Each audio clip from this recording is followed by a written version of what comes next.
So we now start a new section of the show that we call Coaches on Call from U.S. Lacrosse. We welcome in the U.S. U19 coach, Nick Myers. Coach, we got a bunch of questions, Facebook, Instagram, Twitter. We're going to fire away, okay? Yeah, sounds great. Thanks for having me. Why don't we start off with a culture question? I love this one. Is your approach to building culture for a national team different than your approach for a university team? If so, how does it influence your player selection? This is coming in on Facebook from Eric Borsani. Yeah, well, it's great to get a question from Eric. I think it has to. This is such a unique opportunity as a coach to be a part of a national team. And, I would say that the biggest difference would be the time. You have a recruiting process that can sometimes be anywhere from 2 to 3 years with a recruit and their family. A number of evaluations over the course of that period of time, visitations. And then when they arrive, you have a 4-year window to mold a young man. So it's just that piece of it is different, where the U19 process and the example I'll use here is kind of condensed into about a year and a half. So I would say number one, and this could be, taking maybe a high school coach out there, has got to be your staff. When putting together a staff, especially in a situation like this, you have to have people that you trust, that are loyal and that are selfless. And those seem like staples in any hiring, but in this case, you have very little time to, build those things. So I think you got to hit the ground running with people that you feel comfortable with, that know you, and complement your style. I've been very fortunate in both these experiences to have an amazing staff that we've been able to put together that certainly check those boxes. I think the process of building while cutting, again, is very different than what I have at Ohio State. Is where the next piece comes in. You have 100 young men with aspirations of wearing the red, white, and blue, narrowing that down to 23. So, what can you do in a situation like that to build culture and to ultimately get to where you need to be? You have to have a really good sense of where you want to land. And so what we did is we came up with a 23-man roster before we evaluated anyone. And the roster just had each position. It had the number of players we wanted at attack, midi, defensive midfield, face-off, goalie, defense, and then what attributes we felt like we needed to have in those areas to win an international championship. And the international game, as many know, is different. Different rules, different style of play. So you factor in that, and then you come back to, okay, we need to keep this in mind and not get emotionally attached to a player that we think is a great player or would be a great player if he played at Ohio State or a guy we recruit. We've got to stay focused on the mission and making sure that players are talented, yes, but they're fit. They fit into this mold, this championship mold that we've created as a coaching staff. Toughness is a big part of our evaluation, coachability, and a we guy. Again, you have time. If you have a player who maybe has an ego, you can water that and foster that and develop him into maybe more of a team guy over the course of 3 or 4 years.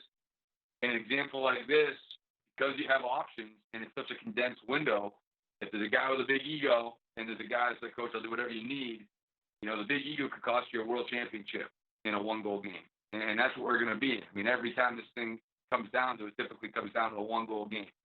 And so you're kind of taking yourself and you're putting yourself in that mindset when you're making these cuts. And that's an incredible responsibility and challenge, but it also can be very rewarding when you're around the right people. The second thing I would say that's critical in this situation is CCD, right? Clear, concise, and very direct. When we dressed the group the very first time, we did not waver with what we were looking for and what this experience was going to mean, the responsibility and what was expected. And so I think from the very first meeting, these young men understood expectations. They understood exactly what we were looking for and what it was going to take to be successful. And I think when you're dealing with young men, whether it's the high school level, national team level, college level, a leader's ability to be incredibly clear and concise with what they need to hear and make sure that's laid out, it really puts an athlete, it takes the unknown out of the table. And again, that gives them the best chance for success. The tryouts, we used a model that was very inclusive. We had all the coaches from around the leagues, vote to get to that 100. So we felt like we had a really inclusive voting process.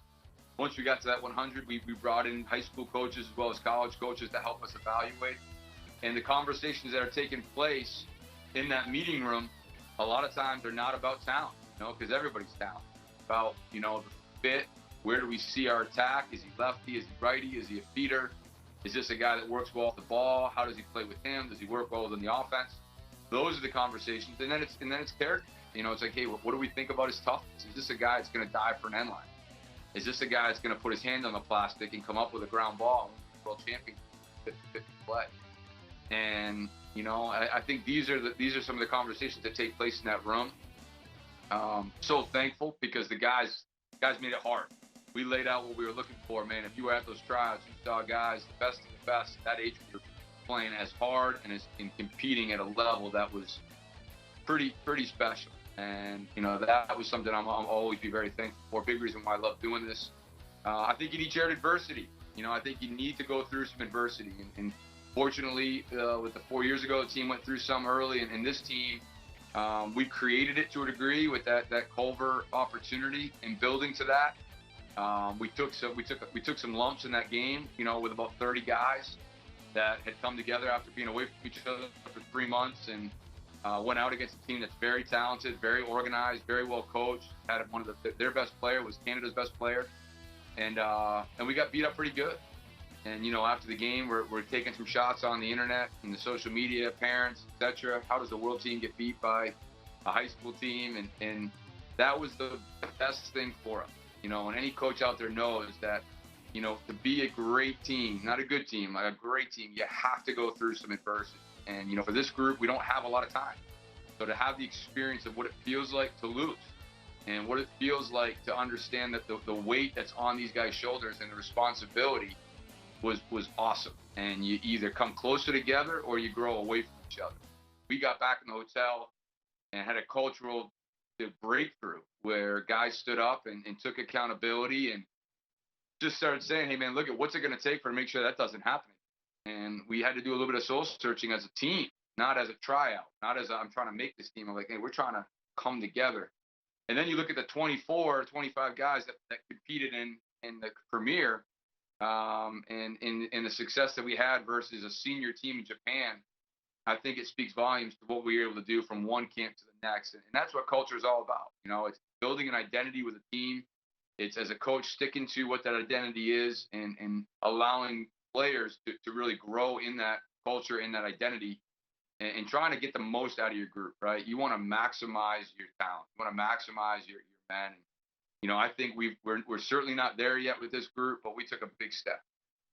You mentioned so much about culture, which leads into the second question from Coach Windsor on Instagram. What are the consistent activities you do in order for that culture to thrive? I think this is important for coaches to maybe try to pick your brain on. Yeah, I think it differs a little bit between an Ohio State, certainly, and a national team. I'll stick specifically with a national team because I think in a lot of ways this experience is probably more relatable to a high school coach, maybe a club coach out there, in a sense of just the touch points. What we did now when we get down to the 24, and probably did this more, again from like the November period on, was we created a group chat. And challenge guys to share. And we got back from that weekend in Columbus and some of the messages that were sent in our group chat about why they're so, like, what does it mean to be a part of this experience? I was blown away about the heart and what they shared. And I think giving men an opportunity, what I've learned as a coach is when you allow men to share or to write how they're feeling, I think writing is a big deal, not just like say it, but like, all right, take a moment and write how you're feeling, write your thinking. And it's unbelievable what sometimes you'll get, and we've done that with this team. We've challenged them to do that with each other. I think that, other little things that we've done, just team meetings, allowing guys to have a moment where we can be lighthearted and joke with each other and laugh. You use opportunities to show as coaches the serious side of yourself, but also give them opportunities to know when it's okay to let their hair down a little bit. I think that's a big part of allowing a team's identity to kind of come into play and allowing your team leaders to kind of assert themselves. One of the things we did with this group, even when we got to 50, is we picked 2 team captains for the weekend, not for the team, just for the weekend. And we said, listen, Graham Bundy and Caputo, you two are going to take total accountability for your locker room. And they each had a blue and white team. One had blue, one had white. And if the locker room wasn't clean, they were going to be accountable. They didn't line up for the national anthem the right way, they were going to be accountable. If the team wasn't playing at a high level, they were going to be accountable. And it started right away for them to understand that, all right, we're going to have to lean on each other. This isn't about Graham. We're going to all do our part to make sure Graham is taken care of. And I think, again, I could continue to probably fire out things, but those are just some examples that we've done with this particular team that I think have helped us kind of build some momentum. Building off of that, we go to Maureen, who sent this one in from Facebook. How do you, I want to focus on the end of this. How do you communicate those expectations, whether it's the start of the season or a tryout process, or even just at the end of each game or practice? It's a great question from Maureen, and grateful for that. I think you want to make sure you're consistent with your coaching staff. That's where I would start, go back to the staff pieces. You don't want one head coach championing one behavior and then another coach talking a different language, championing something different. So the first thing we did with our staff is we got together and we said, all right, what are the non-negotiables? What are the things that we feel like the behaviors this team, when someone comes to watch us play, they're going to be consistent, and you talk about some of the way we pick up ground balls. We're going to pick up ground balls with 2 hands. It's just who we are, and it's just non-negotiable, right? We're going to do a great. And you play the international game, you miss a ground ball, it could cost you 6 or 7 minutes of possession time. So we're not just going to champion ground balls like that. That is the most important thing this team has to understand that we go after. All right, then you talk about defensive stand. We're going to play low, and we're going to play with our feet and fists. And we're not going to be a team that throws checks, because you're not going to take the ball away from Jeff Keith.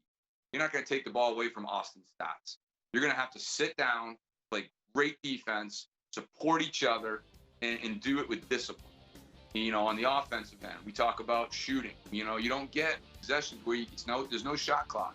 So if you're a volume shooter and you take bad shot, you take selfish shots, that is as good as you may be or as talented as you may be, you have no shot at making this team.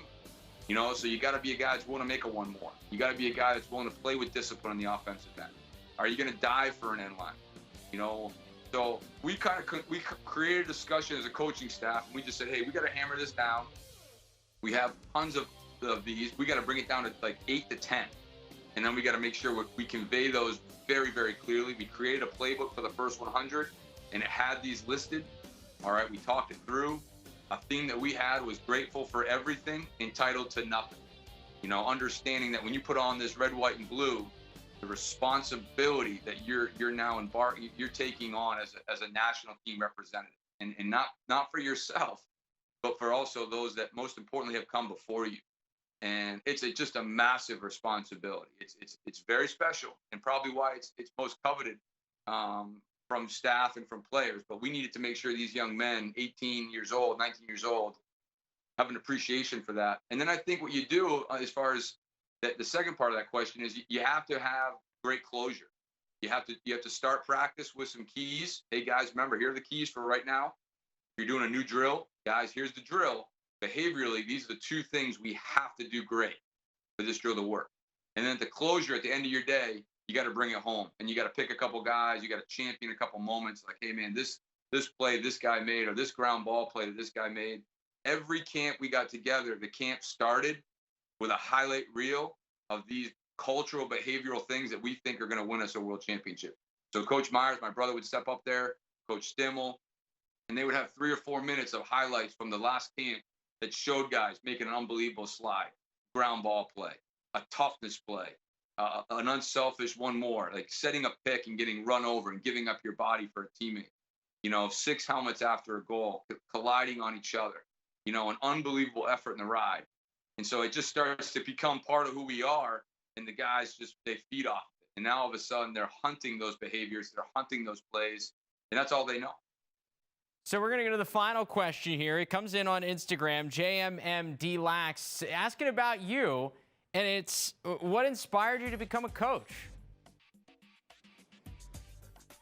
Yeah, I've been really fortunate. I think I've been around just educators my whole life. Grew up in a house in southern Maine where my mom and dad were teachers. They got divorced, but they remarried teachers. So I was raised by four educators. I spent Sunday to Wednesday with my mom, and Wednesday night through Saturday with my father, and was privy to these amazing educators and teachers. My stepfather was a coach, coached high school football in Lacrosse. Got my first stick from him when I was young, and it was still very new in Maine, but that's where it started for me. It was kind of humble beginnings. I saw a family that had an investment in people. My parents just took a lot of pride in helping others, educating people, and then and prioritizing family. Having summers to be with family. So I think that was kind of the framework. I had some really impactful coaches growing up. My high school basketball coach, my high school football coach are two that come to mind that probably changed my life in a lot of ways at times where I really needed a mentor. Went to Springfield College, majored in phys ed, and then again just fostered that kind of that burning desire to coach through lesson planning, teaching, student teaching, coaching high school football, playing for a coaching legend in Keith Bugby. And then my brother took a chance to come out to Ohio State, and at that time there was a lot of people that I knew in New England that were doing kind of the D3 GA route, and that's a great route to go.